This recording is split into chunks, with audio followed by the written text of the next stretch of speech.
பிரியமானவர்களே, அமெரிக்க தேசத்தில் இருக்கிற கிராமங்கள் எப்படி இருக்கும் பார்த்தீங்களா? ரொம்ப அழகான ஒரு கிராமத்துக்குள்ள நாங்கள் வந்திருக்கிறோம். இந்த கிராமத்துல நல்ல சின்ன சின்ன வீடுகள் இருக்கிறது. அந்த வீட்டுக்கு முன்னால பாருங்க, அழகான ஒரு மரம் வச்சிருக்கிறாங்க. அது அப்படியே பூத்து குலுங்குகிறது.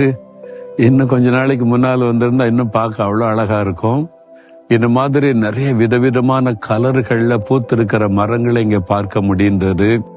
இவ்வளவு அழகான ஒரு தேசம், இவ்வளவு அழகான ஒரு ஆசீர்வாதம் இந்த மக்களுக்கு தேவன் தந்திருக்கிறார்.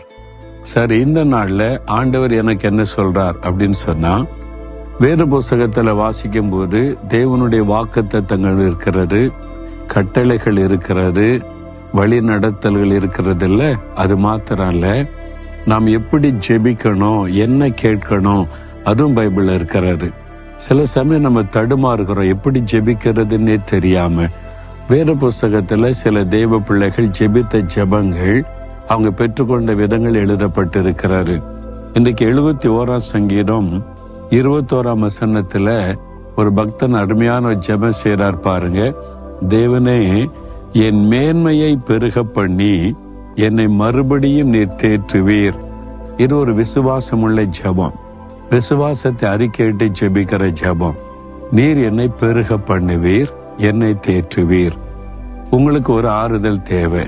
ஏதோ ஒரு காயம் உள்ளத்துல பட்டு வேதனையோடு நின்று கொண்டு இன்னைக்கு ஆண்டவர் என்ன பேசுவான்னு காத்திருக்கிறீங்கல்ல, அவர் உங்களை தேற்றுகிற தேவன்.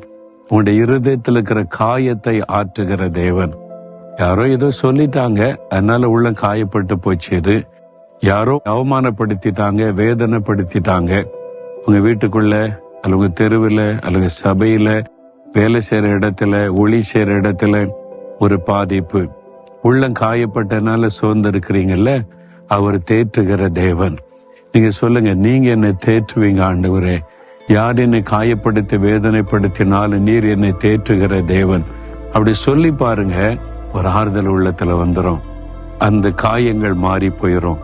அது மாத்திரம் இல்ல, நீர் என்னை பெருக பண்ணுகிற தேவன். நான் என்னதான் செய்தாலும் ஒரு ஆசீர்வாதமே இல்லை, அப்படியே தான் இருக்கிறோம். ஊழிய பாருங்க, அப்படியே இருக்கிற ஒரு வளர்ச்சி இல்லை. பிசினஸ்ல பாருங்க, அப்படியே தான் இருக்க தவிர ஒரு பெருக்கமே இல்லை. இந்த மாதிரி கஷ்டப்படுறீங்களா? தேவன் பெருக பண்ணுகிற தேவன். சந்ததியை பெருக பண்ணுவேன்னு சொல்றாரு. உன் கையின் ஆசீர்வாதத்தை பெருக பண்ணுவேன்னு சொல்றாரு. உன் சபையை பெருக பண்ணுவேன்னு ஆண்டவர் சொல்லுகிறார். அவர் பெருக பண்ணுகிற தேவன். உங்களுடைய சொத்துக்களை பெருக பண்ணுவாராம், வருமானத்தை பெருக பண்ணுவாராம். உங்க வாழ்க்கையில ஏதோ ஒரு காரியத்துல ஒரு பெருக்கம் உங்களுக்கு தேவை, மல்டிபிகேஷன், ஒரு பெருக்கணும், அந்த ஆசீர்வாதம் தேவைதானே? நீங்க கேளுங்க. நீர் என்னை பெருக பண்ணுகிற தேவன். 2 காரியம். ஒன்று, பெருக பண்ணுகிற தேவன், தேற்றுகிற தேவன். ஒருத்தருக்கு ஆறுதல் தேவை இருக்குது, ஒருத்தருக்கு பெருக்கத்தின் ஆசீர்வாதம் தேவை இருக்குது. சிலருக்கு 2மே தேவை இருக்குது. இல்ல, காயப்பட்ட உள்ளத்தோடு இருக்கிறீங்க, ஒரு காரியத்துல ஒரு வளர்ச்சியும் இல்லை, பெருக்கமும் இல்லை. எத்தனை காலம் இப்படியே இருக்குதுன்னு கலக்கம். நீங்க விசுவாசத்தோடு இதை சொல்லி பாருங்க, அந்த ஆசீர்வாதத்தை காண்பீங்க. ஜெபிக்கிறீங்களா? அப்படியே ஒரு நிமிடம் கண்களை மூடி, ஆண்டவரே, நீர் என்னை தேற்றுகிற தேவனும் என்னை பெருக பண்ணுகிற தேவனுமாக இருக்கிறதற்காக ஸ்தோத்திரம். தேவரீர் என்னை தேற்றுகிறீர், என்னை பெருக பண்ணுகிறீர். நான் அதை விசுவாசிக்கிறேன். இயேசு கிறிஸ்துவின் நாமத்தில் ஆமேன், ஆமேன்.